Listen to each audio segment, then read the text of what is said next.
Thank you. So we're Revelation 14, and I'll read first 5 verses of Revelation 14. Then I looked, and behold, on Mount Zion stood the Lamb, and with him 144,000 who had his name and his father's name written on their foreheads. And I heard a voice from heaven like the roar of many waters and like the sound of loud thunder. The voice I heard was like the sound of harpists playing on their harps. And they were singing a new song before the throne and before the 4 living creatures and before the elders. No one could learn that song except the 144,000 who had been redeemed from the earth. It is these who have not defiled themselves with women, if they are virgins. It is these who follow the Lamb wherever he goes.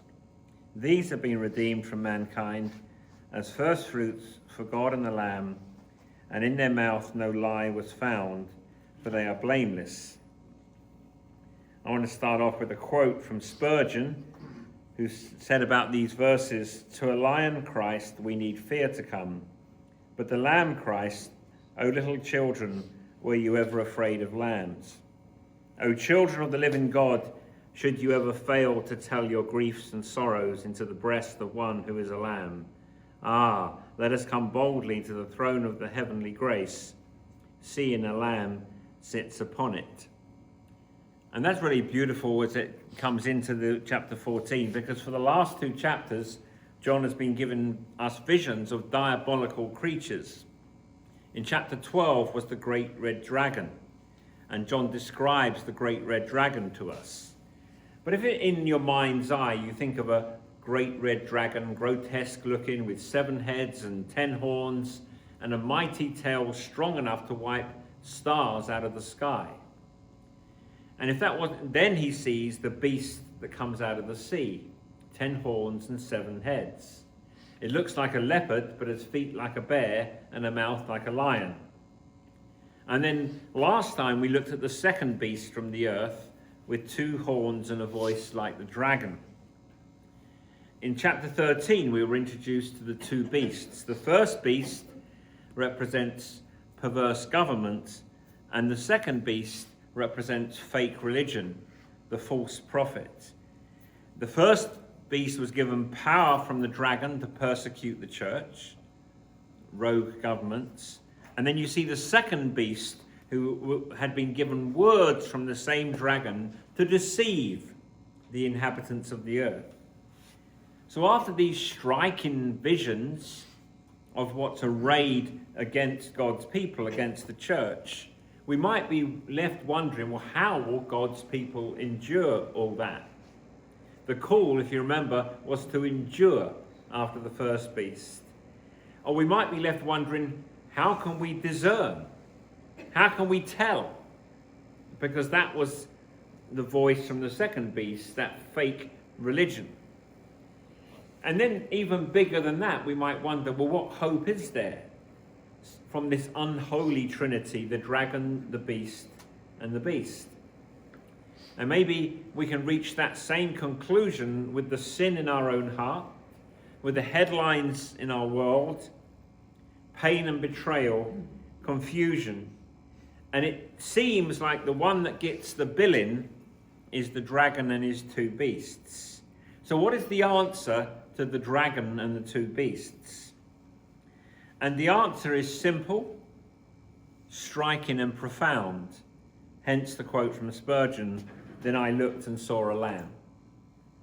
So he looked and he saw a great red dragon. He looked and he saw a beast rising from the sea. And he looked and he saw a beast from the earth.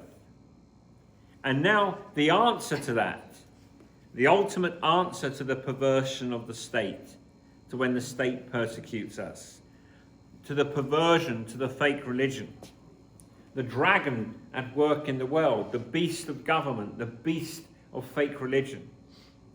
If that's all you see, you're not seeing the world as God sees it. Of course, there's a need for diligence and hard work and strategy, and we should be about changing the culture. We need to be how to make a difference in the world. But don't miss this starting point. And if we only see the dragon, the beast, and the beast and say, let's huddle up let's retreat, let's just be in a small little circle. How are we going to fix it? You're going to go through life with a sense of fear, gloom, despondency, and discouragement. So then, John opens chapter 14 with, "Then I looked, and there was a lamb."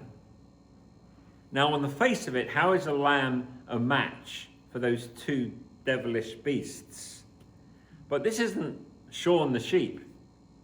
This is the messianic lamb. This is the Lamb of God that was slain and is now standing.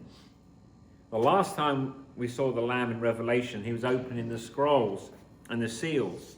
But now the Lamb appears in victory to assure John and to reassure us that the beast from the sea, the beast from the earth, diabolical governments, false religions, all infused with the dragon, are no match for the sheep, the Lamb that stands in heaven. Now this is the true Lamb. And if you remember in chapter 13, verse 11, the second beast kind of looked like a lamb. It had two horns like a lamb. He wasn't grotesque like that first beast was. He looked like a lamb because he represents false religion. It kind of sounds okay, but it's fake. So he looks something like Christ. He looks like one who'd been given a mortal wound and yet lives. Counterfeit Christ, false religion. But now we have in chapter 14 the real Christ, the real thing. He appears in victory. So no matter what the dragon and those two horrible fiends might try and do on the earth, they're no match. The devil is powerful. We live in a fallen world. We see darkness and corruption all around us. But don't think for a second that this is a battle between two kind of equals and God will win in the end. No, God has won through Christ on the cross. And this passage, chapter 14, was written with Psalm 2 in mind. Why do the nations rage? The peoples plot in vain. You might say, why do the beasts assail themselves against the Lord? The kings of the earth take their stand, and the rulers gather together against the Lord and his anointed. Everyone marshalling their forces, the beast of the false government, the beast of the fake religion. And they think as they lead, in chapter 13, we saw millions of followers, and they have signs and wonders. It seems like the whole world is following them. But Psalm 2 says that in the middle of this diabolical opposition, the one enthroned in heaven laughs. The Lord scoffs at the dragon and his two beasts. And he rebukes them in Psalm 2 in his anger, terrifies them in his wrath, saying he's installed his king on Zion. So chapter 14 was written with Psalm 2 in mind, because we have the literal installment of the Messianic King, which is the Lamb slain, standing on Mount Zion, even as the dragon and the beasts come together, but God's anointed stands. And in verse 1, we're told he has the 144,000 with him. And remember how numbers work in the book of Revelation? 7 from 7 days of the week is the complete number. And as I argued at the end of last week, the name of the beast, the number of the beast is 666. Man's number, short of perfection, no secret code, but short of 777. So it's 666. 40 is another number out of the Bible. 10, the multiplier of perfection. 12, the number of the tribes and the apostles. But don't manipulate numbers to find secret codes and come up why so-and-so is the beast. Revelation isn't mix and match. You can always find a code to say what you want it to say. And as we saw in chapter 7, 144,000, 12 times 12 times 1,000, 12 tribes, 12 apostles, which is a number for the totality of the people of God. It's a representative number of God's people. And then later in chapter 7, we had the church triumphant standing. In chapter 6, the wrath of the Lamb was revealed. Who can stand? Well, 144,000 can stand. which is a picture of the church that stands firm. And then the continuation of chapter 7, the wrath of the Lamb, who can stand, the 144,000. And now we get a picture in heaven with the Lamb, with the 144,000. So the number is important for understanding the rest of this passage. As we saw in chapter 7, the holy army. 12,000 from Judah, 12,000 from Reuben, the stylized list of the tribes, 12,000 from each. And the census in the Old Testament was for military use, which is why you counted the people, a military reckoning. So the 144,000 is a holy army. Well, in chapter 14, in the face of the dragon and those two beasts, the Lamb stands victorious, and with him is his holy army. Standing on Mount Zion, the place of conquest, the Lamb has won his victory, and looking down on the spoils of victory upon his conquered foes, the dragon was no match, the beasts were no match. Here is the Lamb with his holy army. But the conquest, if you notice, isn't won by spilling the blood of our opponents. It was won by the shed blood of the Lamb and by the willingness of that holy army to be faithful. So the victory isn't won, and it's not to say there isn't a place in God's ordering of government for just war, but this spiritual warfare doesn't come by shedding our enemy's blood. It comes by the shedding of Christ's blood and by our willingness to say, even to death I will follow that Lamb.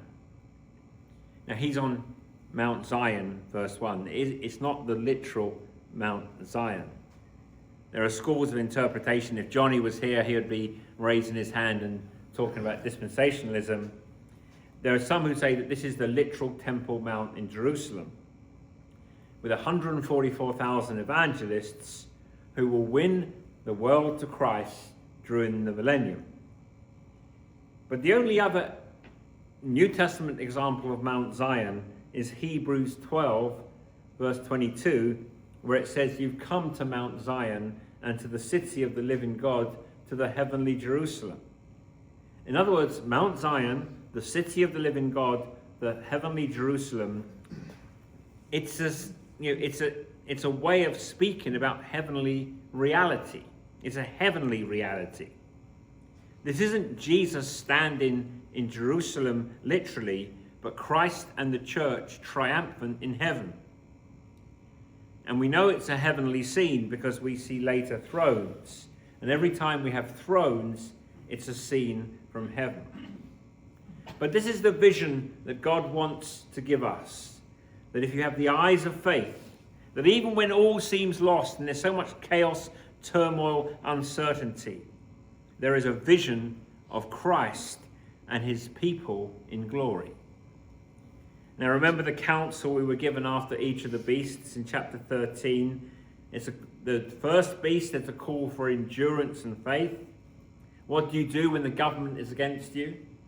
Well, in the Roman Empire, there were no elections. They didn't have the things we have. But it's a word, endure. And then after the second beast, that false religion, verse 18 called for wisdom. So the response to the first, endurance, the response to the second, wisdom. So how does the vision in 14 connect to those two exhortations? Because the answer for endurance and discernment is the same. How do you endure? How do you endure? Well, you look to the Lamb who was slain, but he lives. That's the only thing that we can do. How do you discern false religion from true? You look at the Lamb and that Christ. Now, I'm not sure I've ever handled some, but maybe I must have done. So I'm no expert in counterfeit currency. But you need to know what counterfeit currency looks like, for sure. But the first thing you need to know is what real currency looks like. So if you want to be discerning as a Christian, some people might say, well, I want to be an expert in the cults. I want to be an expert in world religions. I want to understand Islam back to front. I need to know what the false teachers are saying. I need to understand all the heresies of Rome. Well, there's some value in understanding that, for sure. But only if you're crystal clear what the real thing is. To know what a lot of false currency looks like is okay, but if you don't know what real currency looks like, you're not very discerning. So endurance and discernment, and the answer to both is to look to the Lamb. When you see a picture in heaven, you cannot see with your own eyes on earth. In 2 Kings 6, Israel was at war with the Arameans, who were enemies at that time. There's an army of horses and chariots surrounding the city, and God's people, again, seems destined for destruction. And all they see on the horizon is enemies, enemies, more enemies, more enemies. They're surrounded, they're cut off. And Elisha prayed that the Lord would open his servant's eyes that he would see. And then Elisha said, "Those who are with us are more than those who are with them." And the man looked again, and instead of seeing enemies on the horizon, he saw the mountains full of angelic horses and chariots of fire. It was to show him that the spiritual army on our side is there all the time, if only we have the eyes of faith to see it. And in Revelation 14, we're given a vision of what we should have eyes to see. Yes, the kingdom of Christ may seem at times a lost cause. We may be sad by opposition. We may be scared to share our faith. We may be grieved by wayward children. We're tired of cancer. We're tired of illness. But the Lamb stands and his army with him. So Revelation is depicting to us, first of all, the two warring camps, and then saying, which one are you in? Do you follow the beast? Are you deceived? Are you lied to, but you believe it? Are you oppressed?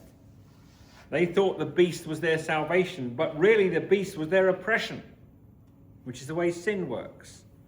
People think sin is freedom. It is a tyrannical master. You are followers of the beast, or you are followers of the Lamb. Now, the reason we know that the mark on the forehead of the followers of the beast isn't a social security number or a microchip, it says that the followers of the Lamb have the name, the spiritual identity. But I want you to notice some characteristics just in the next few minutes of the followers of the Lamb. First of all, it says that they are virgins, verse 4. This isn't advocating, that no one should ever have sex, by the way. In 1 Timothy 4, verse 2, it says that some people have come and forbidden marriage, and Paul says that that is demonic. It says that any kind of intimacy is bad and you should never get married. So why does it say here defiling themselves? It seems on the face of it to be saying that sex is really bad, and if you're spiritual, you're a virgin. But the 144,000 is a holy army, which is given in reference to men. This isn't a literal 144,000 only men, but it's a holy army, which in the Old Testament would have only been men. And one of the requirements for the soldiers, that when they were engaged in active battle, that they would abstain from being intimate with their wives. Deuteronomy 23, verse 9. In 1 Samuel 21, David is hiding out, and the priest Ahimelech is there, and David's men are hungry. The only food is consecrated bread. And the priest said, "Are your men pure?" They're married men. Have they kept themselves? And David said, "Of course we keep ourselves from women when we're in battle." So in the heat of battle, that was the thing in the Old Testament. It was commanded. When you're the army engaged in holy war, abstain yourself. Part of it was ritual, part of it was to be free from distraction. And part of it was the simplicity of not just having their women and their wives with them in battle. We're absolutely focused on the battle ahead. David and Bathsheba is a famous story. David sins with Bathsheba, and when she was pregnant, David wanted to cover it up. He wanted Bathsheba to have relations with her husband so that he would be seen to be the father. But Uriah refused to do it because he still considered himself at battle. His men are out in the field. But so sexual purity isn't the issue, as it is a reference for spiritual chastity. That the holy army isn't defiled with the world or the beast.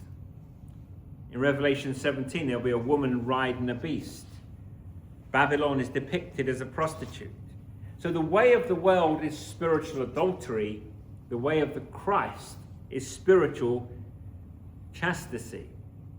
In 2 Corinthians 11, verse 2, Paul says, my aim is to present you as a pure virgin to Christ. So it's not a literal thing, but it's a spiritual reality that we haven't engaged in relations that would distract us from following the Lamb.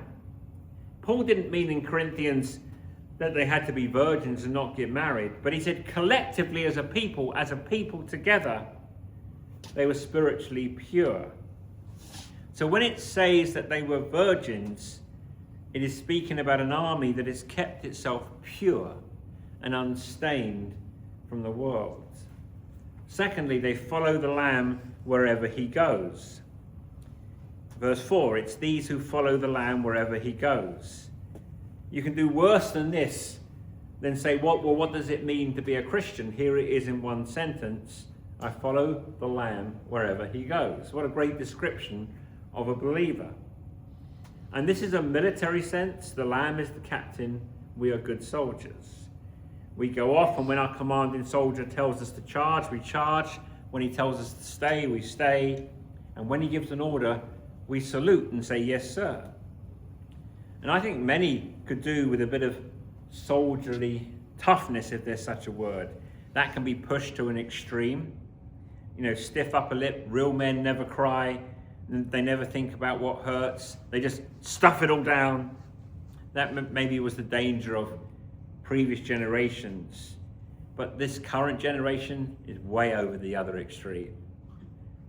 The world calls young people to be anti-fragile, assuming that they're going to be fragile. We want to be sensitive. We want to help people. We want to understand what's going on. But you can do it to a degree that people are always assuming that there's something wrong. So we do need, I think, soldierly toughness at times. That everything that happens isn't the end of the world. Everything doesn't need a timeout. Everything doesn't need a safe space. Now, parents understand this. It takes discernment. I've heard a lot of crying babies recently, but there's a cry that the baby has when he's crying. And there's a cry that he has when he's hurt. And they can be different cries, right? Am I right, Derek? Or a broken bone. Someone fell out of a building, there's lots of blood. The parent rushes in and says, are you okay? Takes care of them, brings them in. But there's a cry that babies, my wife bought me earplugs when the baby was about 3 weeks old, because she said she didn't want me nudging her and saying, the baby's crying, do something. But there's a cry when the best thing is to do is to not show that you've noticed. And especially as the kids get older, that's a good tip, that when they cry, pretend you haven't heard them. You'll be okay. So there's a certain toughness that we've lost even in the church. We become too easily offended. But sometimes we need to say, Captain Jesus, tell me where to go and I will follow. Tell me where to go and I will follow. We follow a lamb who was slain, and we too are considered sheep as to be slaughtered. But this war isn't like wars as we know it, because this war is not won by killing, but by dying. Our leader, our captain, died for the flock. And we die to self. There's a call to die to self, dying to the Lamb, a willingness to go wherever he leads. We go wherever he leads. And third characteristic of this is first fruits. You see that Those have been redeemed from mankind as first fruits from God in verse 4. Now, again, has to be Old Testament imagery. You'd come in, you'd bring the beginning of the harvest to say a larger harvest will be accomplished. If you look at verse 14, the heading of verse 14 is the harvest of the earth. So the dead in Christ, the church triumphant, are first fruits of the harvest to come. So that's why we say at funerals, the beloved friend, family member passed from the church militant into the church triumphant, and we say on a certain day, and they're first fruits of those to come. The fourth characteristic of the followers of the Lamb is no lie is found in their mouth. So in contrast to the two beasts of chapter 13, God's followers are truthful. Zephaniah 3 verse 13, the remnant of Israel will do no wrong. They will speak no lies, nor will deceit be found in their mouths. But the ultimate lie, the most fundamental lie, is to worship a false god. The Israelites and the golden calf, they worshipped God in a false way. But fundamentally, they were lying. But the followers of the Lamb, there is no lie found in their mouth, because they're following the real Lamb, not the counterfeit. We're not deceived, we bear faithful witness. 1 John 2:22, who is the liar? The man who denies Jesus is the Christ. The true liar is the one who denies that Jesus is the Christ. Such a man is the Antichrist. And it stands to reason that if a mark of the Antichrist or the spirit of Antichrist is to deceive, to lie, to deny Jesus and his humanity, his deity, and his salvation, then to be a follower of the Lamb is to bear the truth. Isaiah 53 verse 9, no deceit was found in his mouth. And then you see at the end of verse 5 a summarizing statement, they are blameless. Now, blameless in the Bible doesn't mean sinless perfection. It means faithful followers, acceptable sacrifices. It means that they are Christ-like. They bear a resemblance to the Lamb they serve. The army is pure like Christ is pure, willing to die as he died. First fruits of a larger ingathering, just as his resurrection was the first fruit. They bear no false witness, just like our Saviour, Jesus Christ, bore no false witness. And it comes to this familiar adage, we become what we behold, or we are what we worship. Now, I don't know about you, but I understand why, and Eddie and I and Scott, we talked about it Sunday morning. I understand why we didn't gather for worship on Sunday, but I missed gathering for worship on Sunday. There's something about what we miss when we can't. We are what we worship. So if the only time, and some people get an hour and 10 or an hour and 15 minutes on a Sunday of beholding Christ, it's hard to compete with the rest of your week if you're beholding filth for the other 6 3/4 days. We are like what we behold. So the Holy Army looks like Christ because they look at Christ. It really isn't complicated, but it is so real. Blameless. And 5, the fifth characteristic of the followers of the Lamb is that they sing with loud voices. In verse 2, I heard a voice from heaven like the roar of many waters, like the sound of loud thunder. And the voice was the sound of harpists playing on their harps. It's the same Greek word 3 times. You could translate it, the sound of harpists harping on their harps.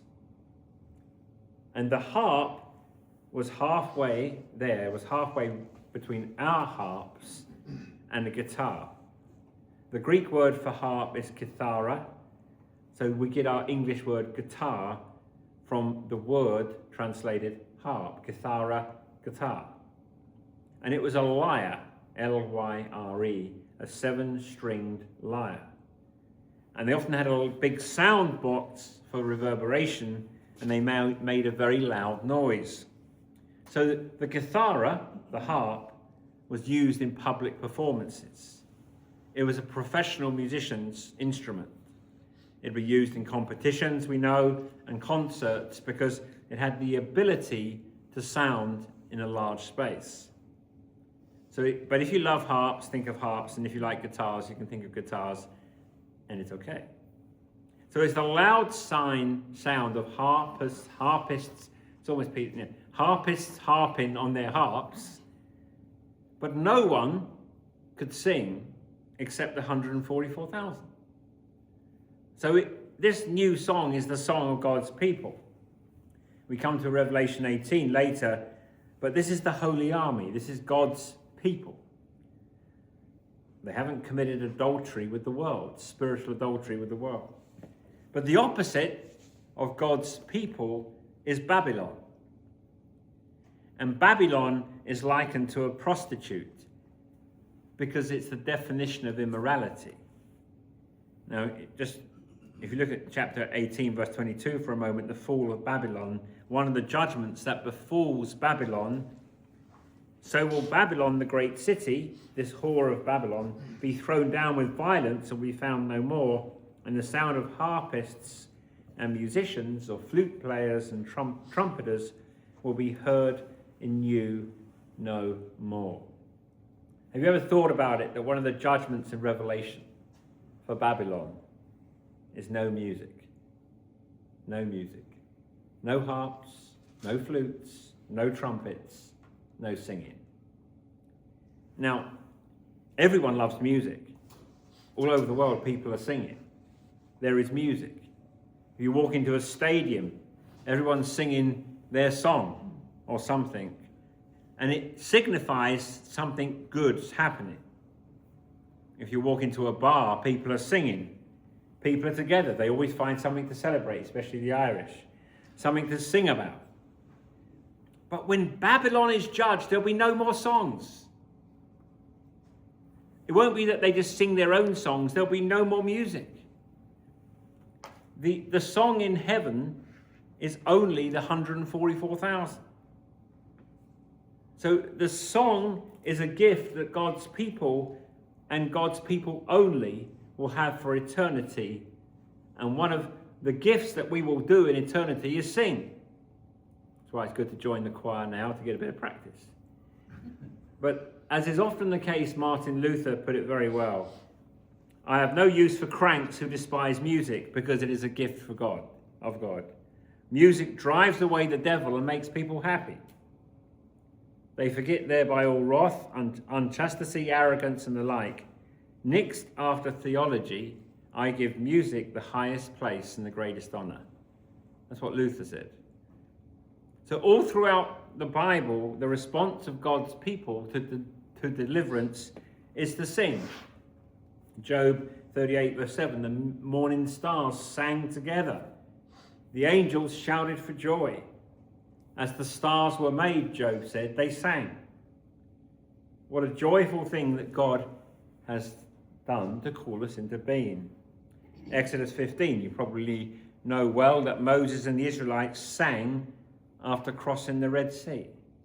I will sing to the Lord, for he is highly exalted. When the Israelites dug a well in Numbers 21 and they found water, they sung. Eddie, when they found water, they sung. So I'm hoping Eddie will sing next time he finds water when he's digging a well. Spring up, O well. When God gave his people victory over Sisera and the Canaanites, Deborah and Balak sang to the Lord. When the Passover was reinstated in the days of Hezekiah, they sang. In Nehemiah's day, when the well was dedicated, they sang. In Ezra's day, when the foundation of the temple was laid, they sang. He is good, his love endures forever. The scene in chapter 13 and 14 is one of war. And it's okay to be a culture warrior. I am sometimes. But it's best to come to church and sing. Come back to last Sunday, I missed it. I missed singing with God's people. Sometimes people talk, even well-meaning Christians talk, as if Sunday is just a refueling station, and then the real work happens Monday to Friday. The real stuff is Monday to Friday. I disagree. The real stuff is in here on the Lord's Day. That's the real thing. And we're trying to get the rest of the world acclimatized to what happens here and now, because Revelation is war. Two beasts mounting their war. A holy army with its war. And what does the holy army do? They sing. Music, singing, because there is something and someone to celebrate. John opened chapter 14 with, "Look at the Lamb." And we have something to sing about every Lord's Day as we celebrate the resurrection and victory of the Lamb. I'm great with celebrating Easter. I love it. But in some ways, every Lord's Day is Resurrection Day. And every Lord's Day, there's good reason for God's people to sing, because the Lamb was slain but is alive to die no more. And our captain, our King, the Lamb, our Saviour, Jesus Christ, is coming again to judge the quick and the dead. And we live as a glorious army of living sacrifices, and we get to sing now in preparation for heaven to celebrate God's redemption. And we sing a song. It's a new song. We haven't learnt it yet, but one day we will know it, and we'll sing it with unceasing praise for endless days to give God the glory. And Babylon will be silent. And hell will reverberate throughout eternity without a note of music. But those who follow the Lamb will be forever singing and celebrating the Christ, our captain. Do you want to, I think that's me done.